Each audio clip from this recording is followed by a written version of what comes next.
Hi, this is George for another video tutorial using MicroPython. In the previous video, I demonstrate the use of MQTT protocol by sending DHT sensor readings to Thingspeak as MQTT broker, while the ESP32 serves as MQTT client. The act of MQTT client sending data to MQTT broker is called MQTT publish. Now in this video, I will demonstrate the other direction of MQTT communication, which is MQTT subscribe, where a client is waiting for a message from a broker. A client that subscribes to a certain topic will receive a data update from the broker when a new published data is received from a certain publishing client. Now to demonstrate that, I will be needing three components, which are a publishing client, a broker, and a subscribed client.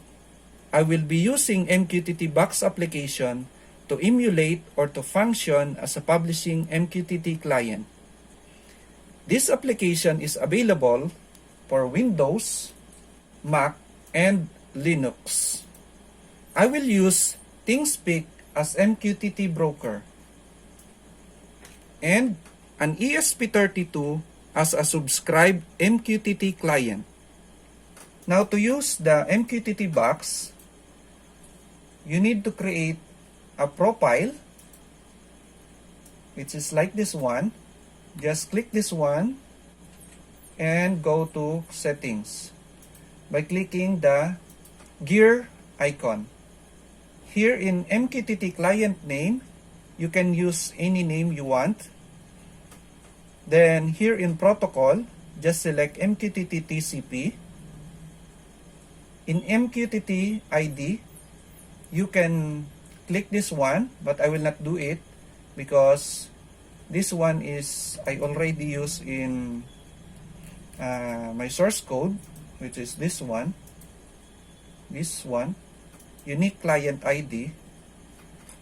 And in host, type mqtt.thingspeak.com, and all other leave it as default.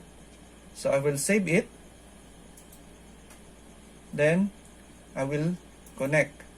When you see it is connected, that is the time that you can use the MQTT box. Now for the MQTT broker, we will be using a Thingspeak MQTT server. So let me delete first the previous data. Delete, clear channel, and select OK. Channel is being cleared. Here we are basically using field 1 as data payload. Now for example number 1, I want that any message received from MQTT broker be displayed in the OLED display. I prepared here a source code for this demonstration. So I have here a two source code, 1 and 2. So it starts with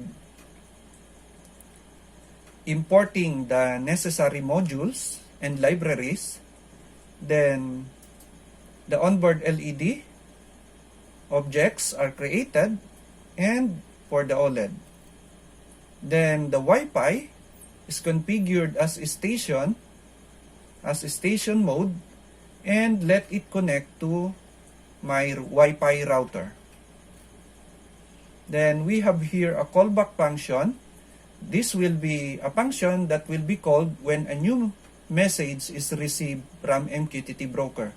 So basically when MQTT broker sent a message, the callback function will be called. We have here a global variables and the MQTT client configuration.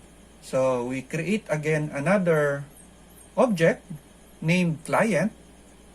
This is an MQTT client using MQTT class and provide the details. Client ID is unique client ID, the server, the user, the password, and SSL to false. Then the callback function is set using this code. Then we try to connect to MQTT broker using client.connect. If it has an error, we will just reset the ESP32 and let it try again. Else, if it succeeded to connect to a broker, then we subscribe to the MQTT broker specific topic. And here is the main loop. In the main loop, we are basically checking if there is a new message. If there is a message, then the callback function will be called. Else, if there is an interrupt from the keyboard, then we will disconnect and exit. Now, for the unique client ID, we use this one from here, which you can generate using this one, and you may copy it and paste it here in the unique client ID. Thingspeak URL, which is this one, mqtt.thingspeak.com. Thingspeak username, I get this from here in Thingspeak, and author, or you may go to your username, go to my profile, and under the username you can copy this one. This is the username. And Thingspeak MQTT API key, you can copy this one also in Thingspeak MQTT API key, this one. And Thingspeak channel ID, you can get this from the channel by going to my channels, the channel you want to use. I am using this second channel, MQTT Part 2, subscribe, API keys, this one. This is the Thingspeak channel ID. Next, read API key, because we are going to read from the channel, so we will be using the read API keys, TBRC. Is it correct? Yeah, correct.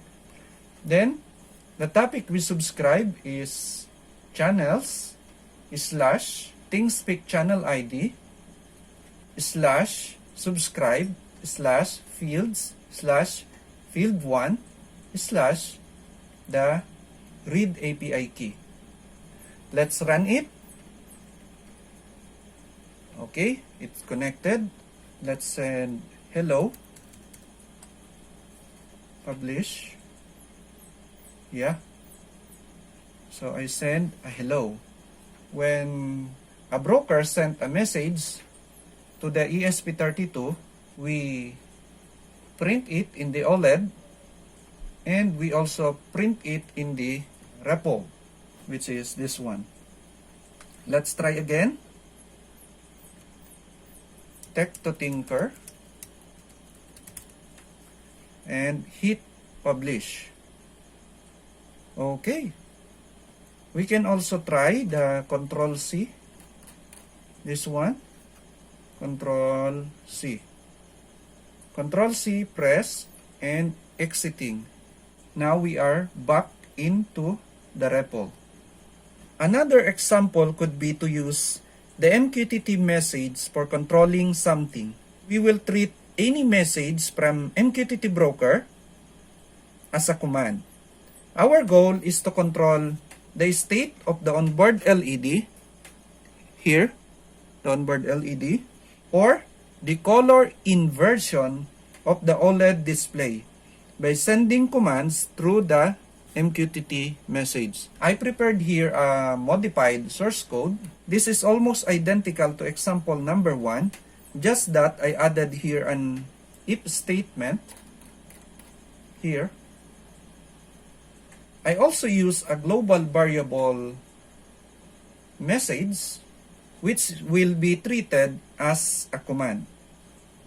If the received message is LED on, we will turn on the LED and we will print the LED is now on. Else, if LED off, we will turn off the LED and print LED is now off. If the message is OLED white, we will invert the OLED display, setting the background color as 1 and print the OLED is now black on white. So, black color with white background. If the message is OLED black, we will invert the color, setting the background color to black. Else, we will handle the keyboard interrupt. In the callback function is the same. We just handle the message, the global variable message. We use global message in order to modify the globally declared message variable. And let's try it. Click the run button. So we will send a new message. Let's turn on the LED by sending LED on and hit publish. LED on is displayed, which is the message we sent, and the onboard LED turns on. Let's send LED off, publish, and the onboard LED turns off. Let's use the OLED white, publish, and the OLED is inverted. Let's send OLED black to return it to the previous. Okay, we can exit using the Control C. And we are back to the REPL. So that's all for now. I hope you learned something from this. If you have any concern regarding this tutorial, please write your question in the comment box provided. Your suggestion is highly appreciated.